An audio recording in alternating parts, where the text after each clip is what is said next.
Amerikano. Amerikano. Ayun yung subukan yung ano, no? Ibang ano. Marami dito ano. Cappuccino sa akin. Cappuccino. Latte. Yung may gatas. Kasi yung Amerikano wala gatas yun. Okay lang sa'yo yun? Para ka lang nakakulo ng kape sa bahay mo. Maganda cappuccino. Cappuccino. Amerikano. Cappuccino. Sige, dalawa tayo latte. O cappuccino ka. Dalawang cappuccino. Ikaw. Cappuccino na rin. Latte lang sa akin pag Okay, latte ka. Ice. Hot. yung Hot. Hot. Ice sa'yo. parang mali. Oh, ice or hot? Hot. Malamig na eh. Wala naman dito, no? Tapos, alay natin yung taste.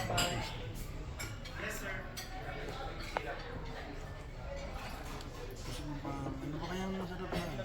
Kasi punta tayo sa isa sana. Tayo talaga siguro. Saan tayo kumain, bro? Kilala ba natin talaga yung pasok ako sa buhay natin? Kung tunay ba natin kilala talaga? Makilala na ba? O kilala na?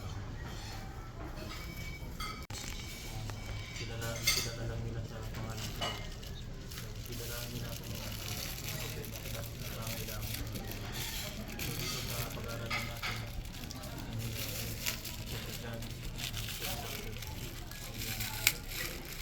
pag-aaralan natin yung paano siya kahit na pinakilala ang ating pangailangan. Hindi po, basahin natin dito sa gamitin ko nang pasimula ang naroon ng salita. Ang salita ay kasama ng Diyos at ang salita ay pasimula ay kasama ng Diyos. Nilikha ang lahat ng bagay sa pamamagitan niya at walang anumang nilikha na hindi sa pamamagitan niya. Nasa kanya ang buhay at ang buhay ay siyang ilaw ng sasagawa. Nagdiliwanag sa kantiman ang ilaw at nagagabi ko ng kadiliman. Sinugo ng Diyos ng isang tao na naghahalang buhay. Parito siya upang magpatuto tungkol sa ilaw. Upang ang lahat ay sumampaltayan sa pamamagitan niya. Hindi siya ang ilaw, subalit naparito siya upang magpatuto tungkol sa ilaw. Ang tunay na ilaw, dumarating ito sa sanlibutan upang magbigay liwanag sa lahat ng tao. Dumating ang salita sa sanlibutan, ngunit hindi siya kinilala ng sanlibutan. Pumunta siya sa kanyang bayan, ngunit hindi siya tinanggap ng sarili niyang kababayan. Subalit ang lahat ng tumanggap at sumampalataya sa kanya ay binigyan niya ng karapatan maging anak ng Diyos. Sila ay naging mga anak ng Diyos, hindi dahil sa isinilang sila ayon sa kalikasan o kagustuhan o kagagawan ng tao, kundi ayon sa kamandaang loob. 14. Nahintaw ang salita ng nilaan sa piling namin.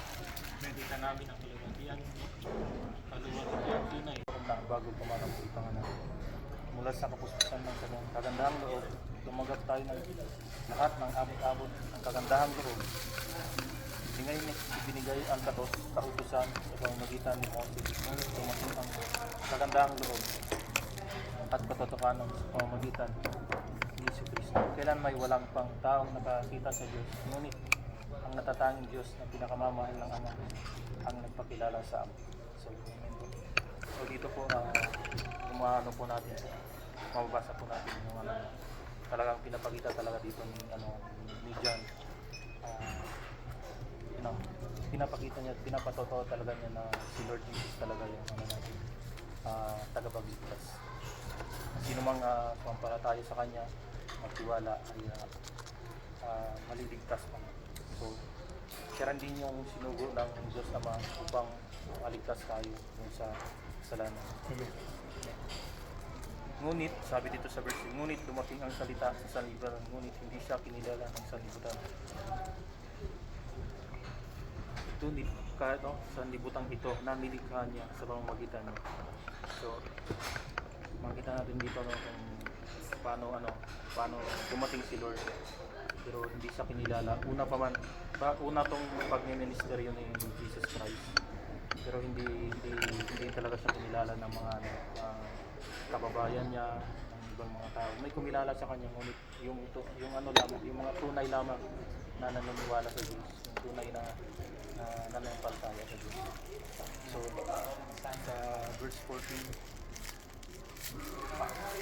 Paano natin dito sa verse 2, maging tao ang salita na nirahan sa piling natin. Hindi po nila matanggap siya ay isa-isang anak ng anak. So, yun yung dahilan na na hindi nila talaga matanggap kasi yung sinusunod nilang yung yung kasulatan ni Moses, yung dati pang so hindi nila matanggap talaga si Lord Jesus na siya talaga yung bugtong na anak na sinugo ng Diyos upang iligtas ang sangkatauhan. So ito yung pinapatotoo dito ni Juan na sinugo din siya ng Diyos Ama upang ipakilala ang kanyang bugtong anak na siya yung magliligtas ng katauhan. So same thing din po sa atin, sa generation po natin, marami pa rin talaga yung hindi pa nakakilala kay Lord. Sa atin, napaka-blessed po natin kasi nakilala natin si Lord. But nakakalungkot lang din po kasi may mga churches din po na kinikilala lang si Lord na na tao lamang, hindi po siya Diyos. Tapos yung iba naman, kinikilala lang kung problema lang, lumalapit lang sila sa Lord kung may problema lang sila, may pangangailangan. So, napakasakit nun kay Lord na, diba, sabi pa niya dito sa verse 1, nang pasimula ay naroon ng salita, ang salita ay kasama ng Diyos, ang salita ay Diyos. Dito sa verse 2, sa pasimula ay kasama ng Diyos salita, sa verse 3, nilikha ang lahat ng bagay sa pamamagitan niya at walang anumang nilikha ng hindi sa pamamagitan niya. So, si Lord ay yung creator natin, tapos hindi natin siya kikilalanin. So, napakasakit nun sa atin. Kahit sa atin, bilang kayo mga tao, maging sa atin na rin ako. So, napakasakit yun na yung anak natin, hindi tayo parang example lang, hindi tayo kikilala ng anak natin na bilang tatay natin. Napakasakit no. So, simple din kay Lord, siya yung creator natin, siya yung nagbigay ng buhay sa atin. Napakasakit nun na napakasakit sa kanya na kilala lang natin siya kung may kailangan tayo. Kilala lang natin siya kung may problema tayo. So, parang napakababaw na dahilan yun. At saka pag-unawa natin sa kanya. So, dito sa pag-aaralan natin, ikilalanin natin kung sino talaga yung tunay na Diyos at yung tamang Diyos na ating pananampalataya. So, mayroon pa akong title dito, Know God Truly and Rightly. So, kilalanin po natin ang tunay at tama ang ating Diyos. Hindi lang doon sa kilala natin siya sa pangalan, sa tuwing kailangan lang natin siya, kundi kilalanin natin siya ng tunay nating Diyos na tagapagligtas at ang buhay na isinugon ng Ama. So, diretso na po tayo doon sa points ko po. So, 3 things to remember to know God truly and rightly. Yung unang points po, ginawa ko po dito sa verse 1. He is our Creator. So, tunay po talaga na pagmamayari po tayo ng Diyos. Tama at siya po yung may likha sa atin. Kaya kailangan po talaga na kilalanin po natin siya truly and rightly sa buhay natin bilang Diyos na lumikha sa atin. So, bilang na lang po, kumbaga, ibalik talaga yung honor natin and glory kay Lord kasi napakaano po yun. Siya po talaga, tunay po talaga na siya yung nag-create sa atin. Kasi sabi na dito sa verse 3, nilikha ang lahat ng bagay sa pamamagitan niya. Walang anumang nilikha na hindi sa pamamagitan niya. So lahat po ng bagay dito sa mundo, sama na po tayo, nilikha po tayo. At talagang He is our Creator. So, sabi ko nga po kanina, napakasakit yung kay Lord kung hindi natin siya makikilalanin bilang Diyos na siya yung nag-create sa atin. So, mabilis na po. So, dito na po tayo sa second point po. He is our life and life. So, kinuha ko din po siya dito sa verse 3. Sa verse 4, nasa kanya ang buhay at ang buhay ay siyang ilaw ng sangkatauhan.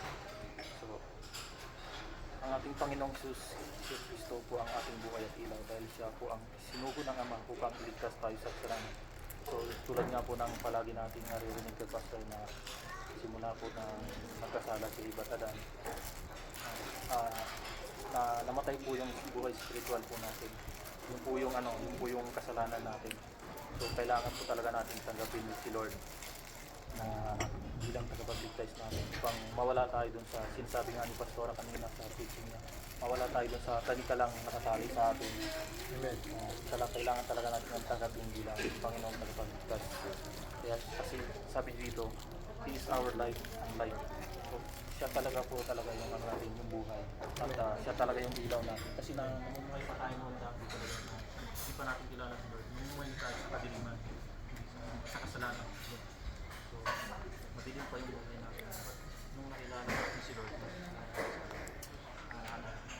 doon, siya talaga yung liwanag natin. Makikita talaga natin yung totoong kalooban ni Lord. Kung paano, bakit siya sinugo para sa atin. So, hindi siya sinugo lang na para magpapatuloy, kundi para iligtas talaga tayo. So, dito, mabilis na. Dito sa camera, sa point number 3 ko po, He is our true God. Sabi dito sa verse 1, nang pasimula, naroon ng salita. Ang salita ay kasama ng Diyos at ang salita ng Diyos. Sabi ko dito,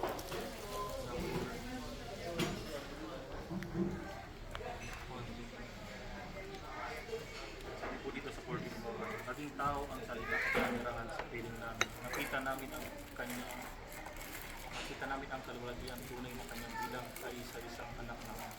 So malinaw po talaga na ang ating Panginoong Kristo ng tinutukoy na siya po talaga yung salita. Kaya yung Alpha and Omega, yun yung pong sinasabi dito sa verse 1. So kung mababasa din po natin yung Matthew, i-ano ko na lang po yung Matthew 1, chapter 1 verse 18 and 23. Ano po siya? Yun po yung kapanganakan ni Lord. Kung paano po siya talagang yung banal na spirito talaga yung nag-ano siya kanya. Diba? Kasi Virgin Maria, doon po siya nabunti na nanganak yung si Lord ng gano'n.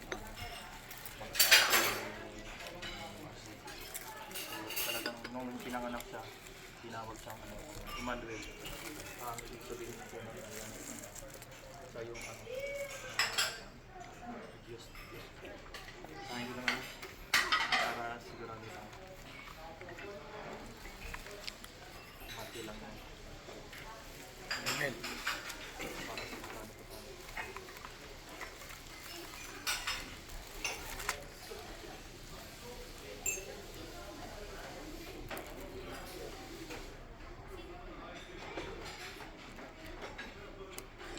Anong book?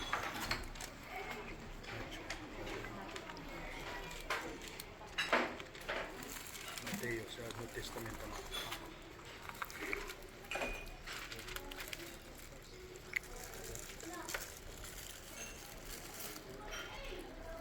So, sabi po dito sa 22, maglilihi ang isang berlin at magsisilang ang isang sanggol na lalaki. So, yung berlin, yun po yung si Maria. Magsisilang na sila isang sanggol na lalaki. At tatawagin itong Emmanuel ng hulugan nito ay kasama natin ng Diyos. So, ano talaga, tunay talaga, He is our true God talaga. Sa aking naiwan ko po sa tayo po bilang mga Kristyano ay mas malalim pa po ang ating nakakilala sa ating Panginoon. Maging rooted po tayo sa kanyang mga salita upang mas lalo pa pong lumago ang ating spiritual na relasyon natin at lumalim pa po ang pagkikilala natin sa Kanya. Amen. It's a good thing gagamitin tayo ng Panginoon sa kanila. Especially sa mga anak natin. Sa magkamsahan. Alam mo, kailangan natin makilala ang lumikha ng langit at lupa. Yan ay walang iba kundi ang Panginoon sa Kristo na sa katawang tao siya para sa katubasan ng nawa. Sana ay makita ninyo ang sarili nyo na kailangan nyo ng katuwa. Maniwala ako. Kailangan natin ng katuwa. Kung ako ay hindi ko binigay ang buhay ko, marami akong mga tukso na naranasan. Tukso ng asang-asang itong engineer. Birma ko lang yung mga contractor na to. Kahit wala, di ba mga contractor kayo? Di ba ang ginawa niya yung fire protection, mechanical ako, fire protection. Alam niyo yung mga sa building na ganyan, yung yung mga high-rise, tapos meron sprinkle head.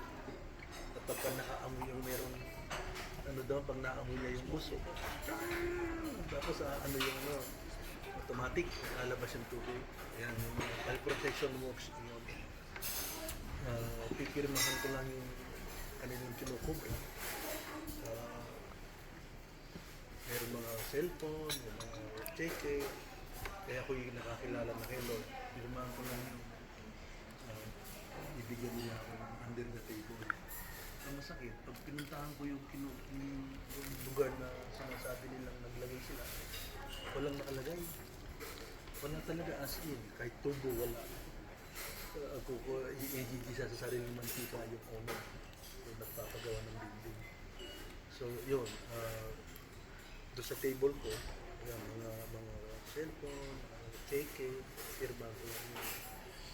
At nakaranas din ako ng death threat kasi yung mga contractor na sa bahay, yung mga kailangan silang manunumbat, kukumbahin ka talaga.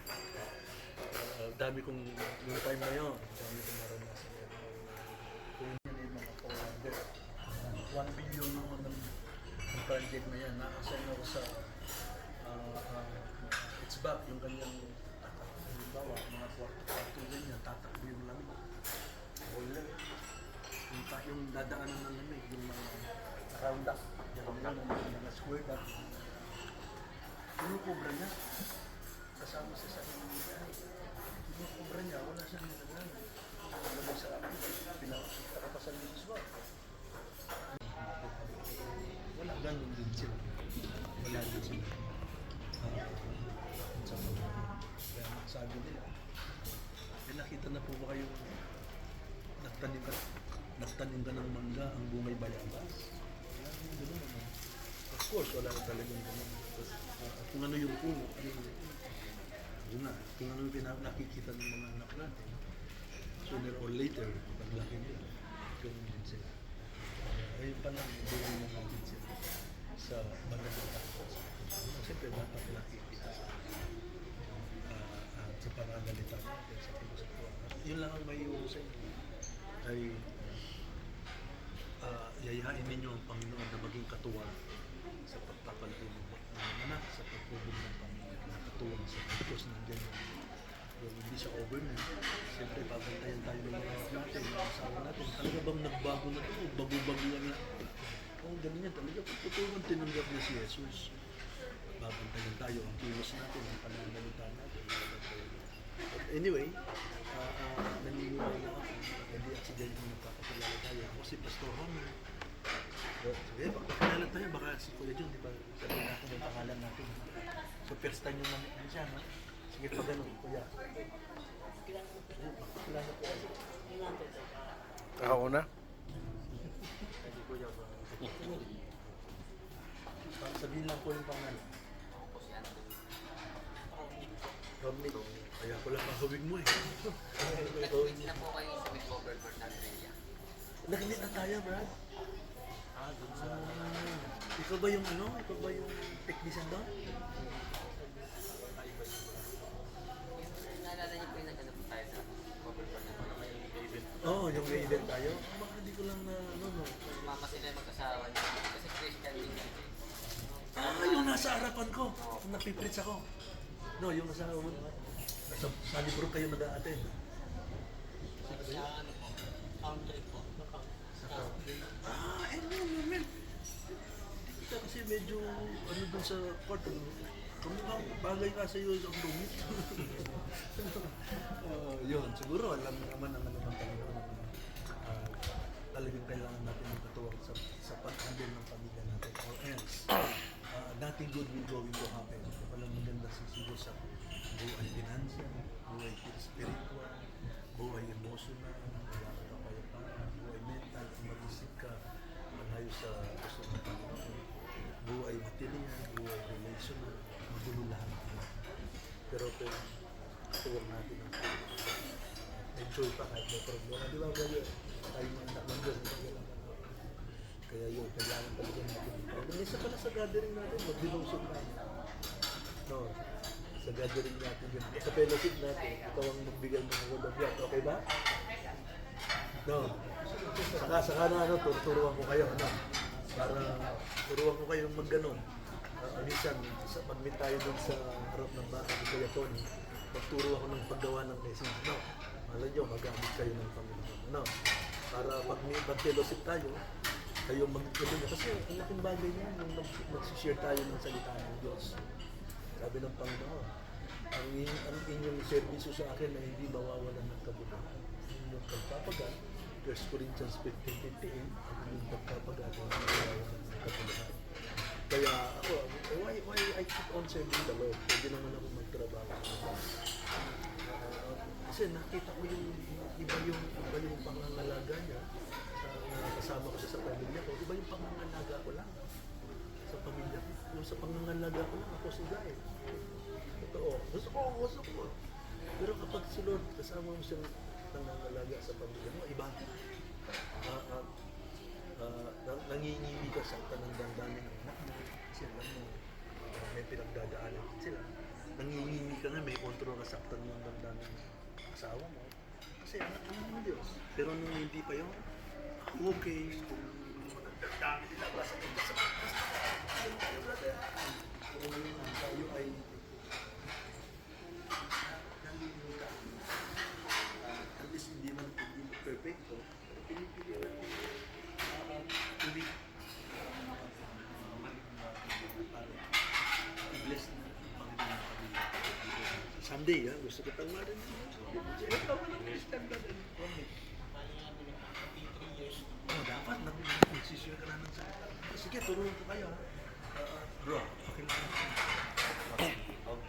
Ogie. Tawag sa akin. Pero ang tunay ko pangalan. Teddy. Mahirap may kasi Ogie na lang. Okay, sino ka mukha mo sa Ogie? Ogie Alcacid? Ogie OG? Bakit Ogie lang anak mo ha? Ogie lang anak mo. Dagan mo. Makulit nga lang. Oo, pero Ogie. Si Ogie, si Romnick, si Kuya Poli, si Kuya Atoy, si Homer, Sydney, Brother Sydney, siya pinakamata sa atin. Bro, Ako naman si June, kaya dating Parkland. Pero lumipat na ako sa Imos. Pero Parkland pa rin ako nagsisimba. may bahay sila sa Parkland at nung sila ay nakakuha sa Imos, doon na sila nag-stay. Pero hindi po ako lumipat na ibang simbahan. Doon pa rin. Parkland pa rin. Kahit medyo may kalayuan. So, medyo malayo na sila sa Parkland, sa Imos sila. Pero yung loyalty nila, Loyalty, doon pa rin. doon pa rin sila nag-church sa Parkland.